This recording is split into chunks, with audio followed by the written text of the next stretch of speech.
Tuloy-tuloy na po tayo sa ating topic for today. Magandang araw mga kapatid, mga kababayan. EJ Morse is back. Thank you so much for joining me today. Ang gusto ko pong pag-usapan natin ngayon, itong tungkol dito sa mga sinabi nito si Congressman Puno at itong si Congressman Benny Abante. Alam nyo, nakakapagtaka yung mga pinagsasabi nitong mga ito na biglang-bigla naging parang diring-diri na sila, parang sukang-suka sila dito sa impeachment case ni Sara Duterte, dito sa salita ni Congressman Puno. Ano po ba ang nakakapagtaka dyan? Kasi, kung matatandaan ninyo, last year, nung i-final ito, nagkandara pa ang mga congressmen sa pagpirma. Mahigit 200 sila. Ang hinihingi lang 1/3. Ang 1/3 yata, 110 yata, congressmen. Ang mga pumirma na congressmen para diyan sa pag-i-endorso ng impeachment case ni Sara Duterte ay 200 plus. Kung hindi ako nagkakamali, umabot ng 220 at may mga humabol pa, parang umabot yata ng 240 yan, if I'm not mistaken. Ganun po karami. So ano po ang kaibahan? Itong ipa-file na panibagong impeachment case sa February at yung nakaraang impeachment case last year. Ang kaibahan po dyan ay hindi na pwedeng makialam itong si Congressman Romualdez. So, parang nagiging obvious na totoo ang mga pinagsasabi ng mga ibang sektor na yung mga pumirma na yan ay nakinabang. Of course, hindi naman siguro lahat. Meron talaga dyan mga idealist pa. Meron dyan talagang nasa puso nila yung pagpirma. Pero, yung ipinakita nilang enthusiasm doon sa pagpirma ng impeachment case na yan, at talaga namang ang bilis-bilis na nakalikom ng ganong karaming tao para pumirma. At yun nga, na-question din ng Supreme Court yan. Dahil parang shortcut na nga nila. Although yun naman ang nakasulat sa Konstitusyon. Ang trinabaho din yan ng Korte Suprema para hadlangan din at question nga ang legality niyan. So ang sinasabi ko po dito, itong si Congressman Puno na nagsasabi ngayon na titingnan pa daw nila dahil sawang-sawa na daw ang taong bayan at ang mga congressmen daw ay sukang-suka na ayaw na ng impeachment na yan dahil nga daw magulo lang. Parang wala daw maidudulot na kabutihan.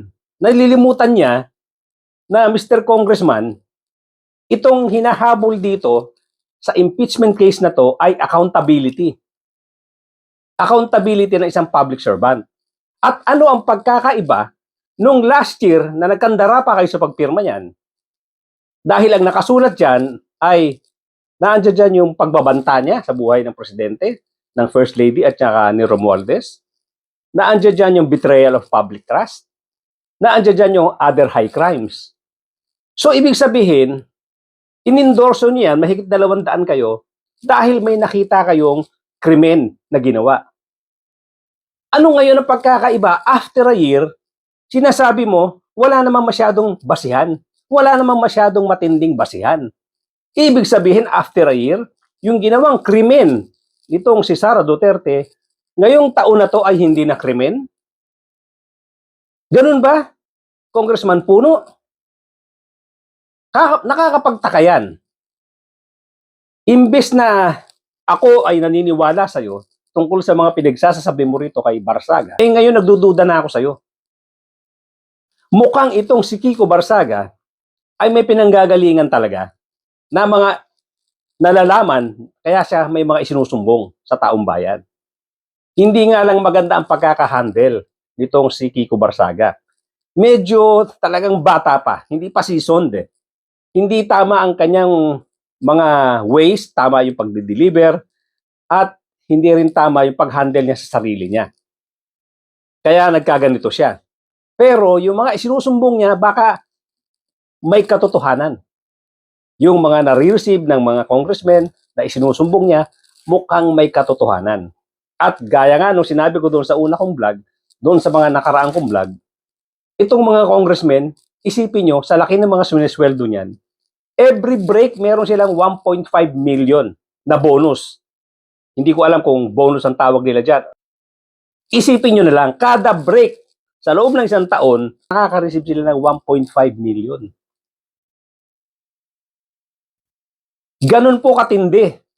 So ngayon, itong impeachment case ni Sara na pinagkaguluhan nila nung nakaraang taon at wala na ngayong suporta na makukuha katulad ng suporta na ibinigay itong si Romualdez, ngayon nagdidili-dali na sila.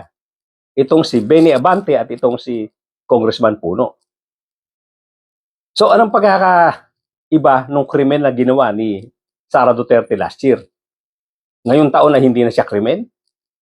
At alam nyo, ang kapuna-puna dito sa salita nitong si Benny Abante at itong si Ronnie Puno,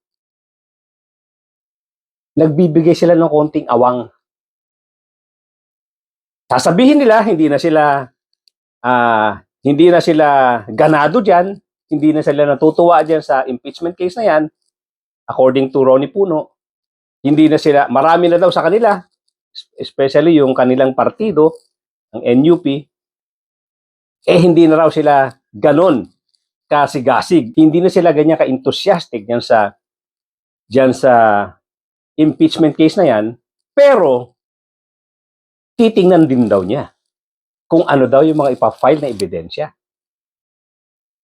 Congressman Puno, yung ipinail last year, siguro madadagdagan lang ng konti yan dahil merong madriaga ngayon na gustong magsalita. Pero, yung sinasabi nyong inendorso nyo na high crimes na sinasabi nyong betrayal of public trust, yung pagbabanta nitong si Sara Duterte, yung other high crimes, hindi ba krimen yan?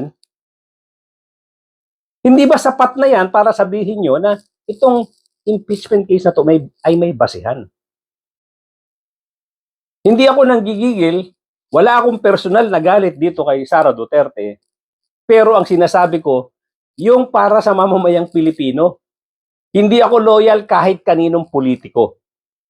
Kaya lang, nasa konstitusyon yan, guaranteed yan, na dapat kung merong accountability, kung merong dapat i-account ang isang politician, ang isang public servant, dapat yan i-process, dapat yan dinggin, at dapat yan ihatid sa Senado. Kinarang yan sa Senado nung araw dahil lamang sila sa numero, ngayon mukhang magkakaproblema rito sa lower house. Ang isa pa sa ikinakatuwiran nila, itong si Puno at itong si Abante, baka masayang din lang daw.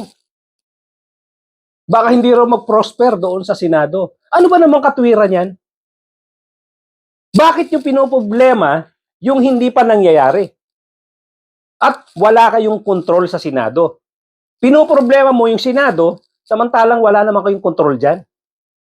Bakit hindi nyo hayaan, bakit hindi nyo gawin ang trabaho nyo, naghahanap ng accountability ang mga Pilipino, gawin nyo yung trabaho nyo, i-process nyo yung impeachment case na yan, at ihatid nyo sa Senado. Hayaan nyo ang mga senador ang mamroblema doon sa problema nila. Doon sa proseso nila. Hindi yung ikaw mismo, Ronnie Puno, ikaw mismo, Abante, pinoproblema nyo yung mangyayari sa Senado. Alam mo, sa akin, at sa maraming nakakausap ko, no, parang sa Congress, parang sawa na kami sa impeachment. Ang dami-daming pinag-uusapan na, ang dami nating problema. Hindi pa nga natatapos itong pag-imbestiga dito sa mga nangyari sa mga flood control, hindi ba? Tuloy-tuloy pa yan. Si Senator Lacson, tuloy-tuloy pa yung investigasyon niya. At mabuti na lang, no, tinutuloy niya yung investigasyon niya. So, palagay ko marami pa kami dapat isip. Siyempre, katungkulan namin na pag may dumating na impeachment complaint, titignan namin, di ba? Basahin namin kung meron bang base yan o wala. Pero sa tingin ko, kung hindi naman napakaseryoso, napakalinaw ng ebidensya, at kung parang namumulitika lang yung mga nagpa-file ng impeachment, kami talagang hindi na namin talaga, NUP at saka ako personally, hindi na namin talaga papansinin niya. Parang sayang lang ang oras. Lahat ng impeachment, parang wala nang saysay yan Kasi, ang dami na natin oras na nalagay dyan kung saan-saan na nakarating yung mga impeachment na yan eh.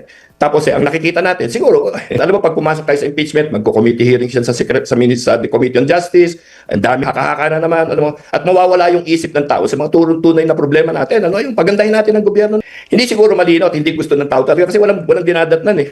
Oh. At ang dami natin kailangan pag-usapan. Gawin natin matino ang ating pamahalaan. Kung talagang pinagdududahan ng ating mamamayan yan, eh, bawiin natin ang kanilang pagtitiwala, di ba? Tama na tong nagbabangayan, puro politika.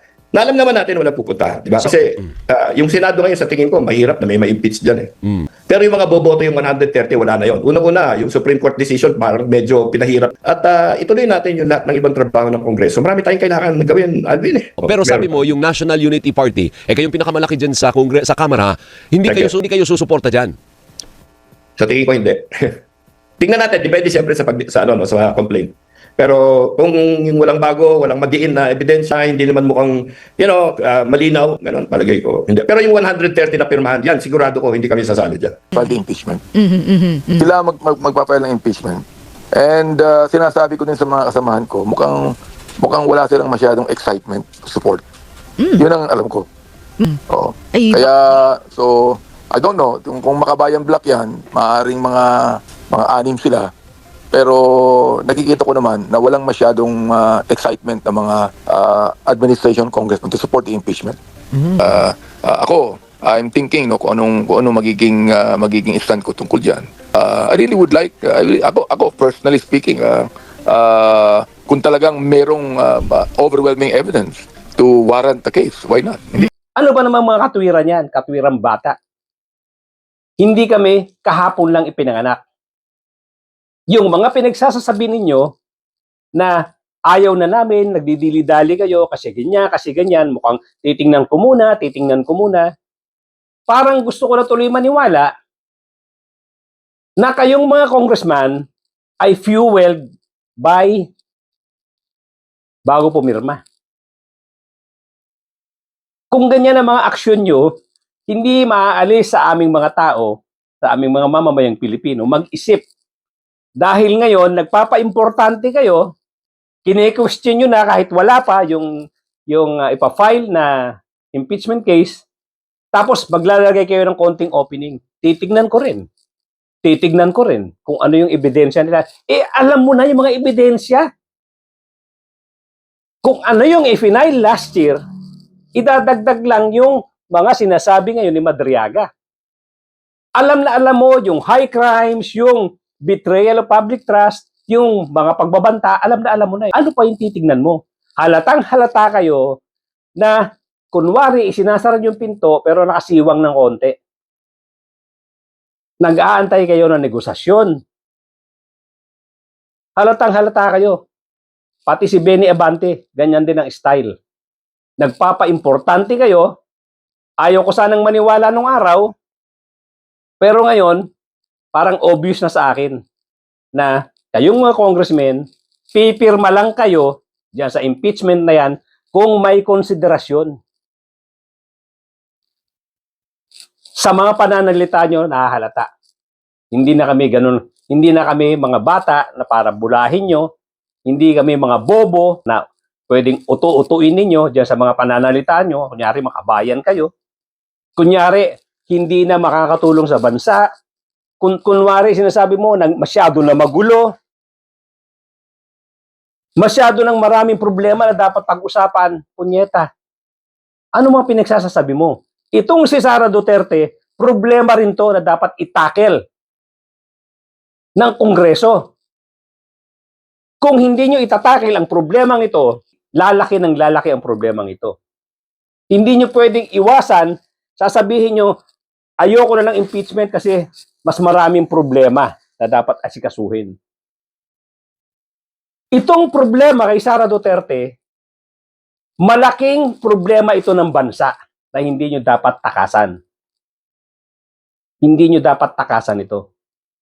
Although, ang nakikita ko nga iba. Nagpapa-importante lang kayo. Kunwari, isasarado nyo yung pinto, pero may siwang na bahagya. Titingnan ko rin yung mga ganyang style. Alam na namin yan. Kaya mga kapatid, mga kababayan, paninindigan ko paninindigan ko na itong mga congressman na to, hindi dapat tawaging honorable. Huwag na natin silang tawaging honorable. Ang mga senador, hindi na dapat tawaging honorable. Iilan lang ang mga deserving sa ganyang titulo, sa ganyang pag-a-address. Gaya ng sinabi ko sa nakaraang kong vlog, 95% sa kanila corrupt. Yung 5% na yan, ang hirap ang hanapin. Kaya, nakakatawa lang, pinagtatawanan tayo ng mga to, kung yung mga ginagawa nilang kalokohan, tatawagin pa natin silang honorable. Huwag na po natin tawaging honorable yan. Hindi ko sinasabing bastusin ng mga congressmen, hindi ko sinasabing bastusin ng mga senador. Ang sinasabi ko lang, pantay lang tayo. In fact, dapat silang rumispeto sa mamamayang Pilipino dahil ang mamamayang Pilipino ang nagpapasweldo sa kanila. At ninanakawan pa tayo. Yun po ang pinakamasakit. Kaya masakit sa kalooban ko na tawagin silang honorable. Yung 5% maaari. Iilan na lang sila. Kaya itong pinakita ni Congressman Puno, itong pinakita ni Benny Abante, nakakasuklam ito.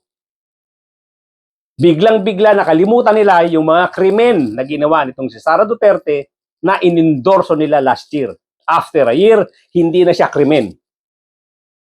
Ang sinasabi nila, marami na daw dapat i-prioritize dito sa gobyerno na to. Itong si Sara Duterte, napakalaking problema nito na hindi nyo dapat talikuran.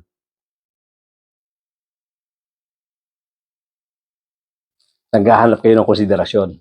Mga punyeta kayo. Huwag nyo kaming bulahin.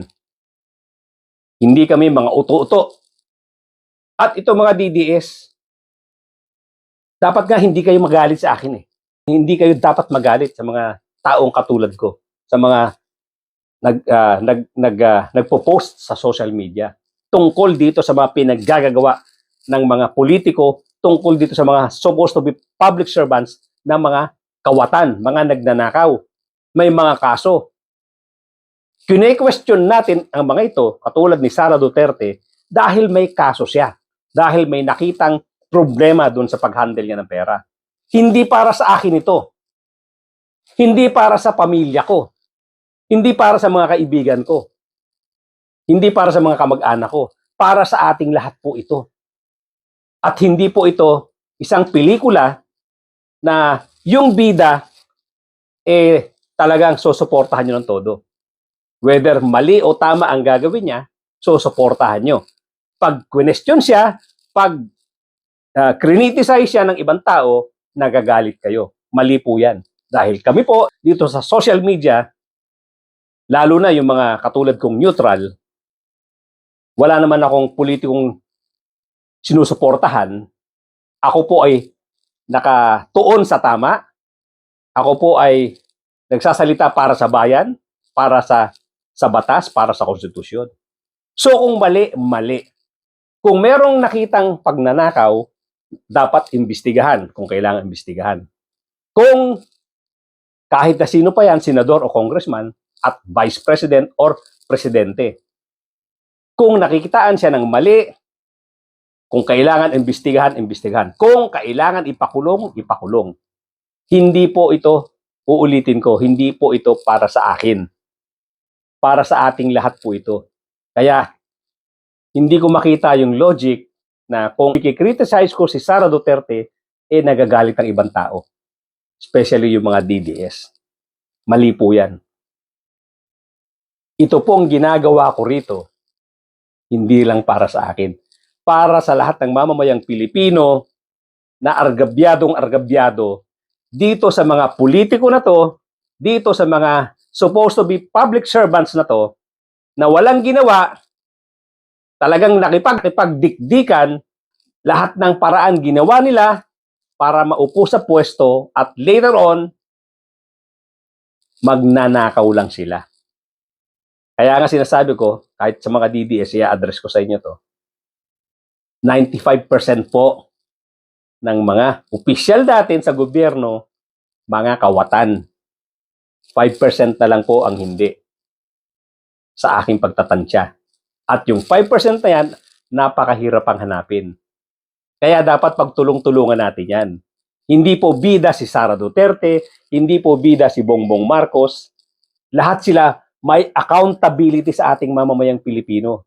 Kaya hindi tayo dapat magalit kung ang isang politiko, kung ang isang public official ay pinapasagot natin kung merong nakikitang anomalya sa kanilang pinaggagawang trabaho. Kung may nakikitang anomalya sa kanilang opisina at sa kanilang mga ginagawang trabaho. Magkaisa po tayo kasi kawawang-kawawa po tayo dito. Kung iisipin natin lahat, isipin ninyo 95% magnanakaw. Anong laban natin?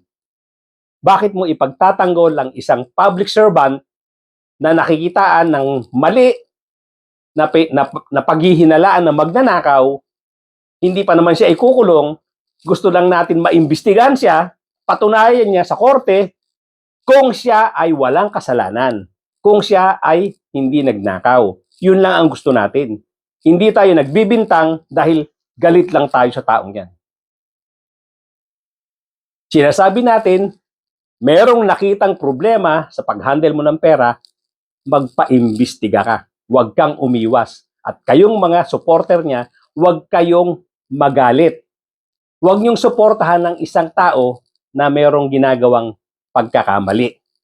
Dahil itong ginagawa nating effort para ma-imbestigahan itong mga public officials na to, para sa ating lahat ito. Hindi po ito dahil kursunada ko lang, dahil gusto ko lang, dahil galit lang ako sa isang politiko na yan. Dahil ako ay kumakampi lang sa isang politiko. Hindi po. Dahil kawawang-kawawa po tayo. Kawawang-kawawa tayo dahil sabi ko na nga, kakapranggot na lang. Kakarampot na lang ang mga taong totoong merong desire, totoong honest to goodness sa kanilang puso ang pagsiservisyo. Kakarampot na lang po yan. Kaya gusto ko sana, itong ginagawa nating effort, pagtulong-tulungan natin, i-correct ito dahil sila, itong mga politiko na to, hindi nila gagawin na i-correct ang sarili nila. Lalong-lalo na kung tayong mga mamamayang Pilipino ay hindi mag-iingay, kung hindi natin sisitahin ang mga magnanakaw na to. Kaya dapat magtulong-tulong tayo dito. Magtulong-tulong tayo, sitahin ang mga ito. Hindi po sila mga artista sa pelikula na dapat hangaan. Hindi po. Sila po ay public servant na dapat nagsiservisyo sa ating mga mamamayang Pilipino. At pag meron silang ginawang mali, dapat silang managot sa atin. Tayong mga mamamayang Pilipino, hindi tayo dapat mag-away-away dito. Dahil itong ginagawa ko na to, ang ginagawa ng mga social media people na nagsasalita tungkol sa mga mali nila, hindi po personalan ito.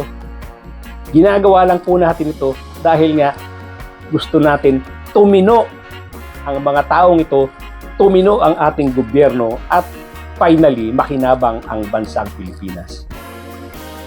Hanggang dito lang po muna mga kapatid, mga kababayan. Thank you so much for joining me today. At doon po sa mga bago lang sa ating channel, kindly subscribe, kindly hit notification bell, pati na rin po yung like button. Mag-comment po tayo. Welcome yung mga comment niyo at pipilitin nating masagot. At paki-spread na rin po natin itong video na to. Paki-share natin sa iba't ibang tao, sa ating mga kaibigan, sa ating mga kamag-anak. Nang malaman nila na meron tayo ritong stand, meron tayong pinag-uusapan na importante para sa ating lahat. Thank you so much once again, ladies and gentlemen, at mga kapatid, mga kababayan. Magkita-kita po tayo muli.